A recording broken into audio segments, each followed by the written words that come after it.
अस्सलाम वालेकुम। ये शाम है, खूबसूरत शाम। इन छुट्टियों में मैंने इस जगह पे वक्त गुजारा।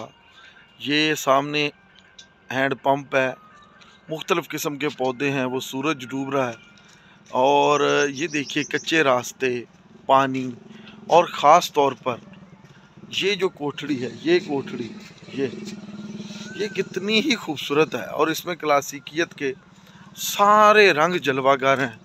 मैंने यहाँ शाम बिताई है, आप भी ज़रा इस माहौल को महसूस कीजिए, देखिए कि ये कितना खूबसूरत है और इसके गिर्द वक्त गुजारना, ये चारपाई, ये कोठड़ी कच्ची और सामने सूरज का डूबना, मेरे पीछे मकई की फसल, आम का दरख्त, खजूर का दरख्त, जामुन का दरख्त और ये परिंदों की आवाज़ें और ये शाम और एक फ़कीर दरवेश जो हू की सदाएं दे रहा है।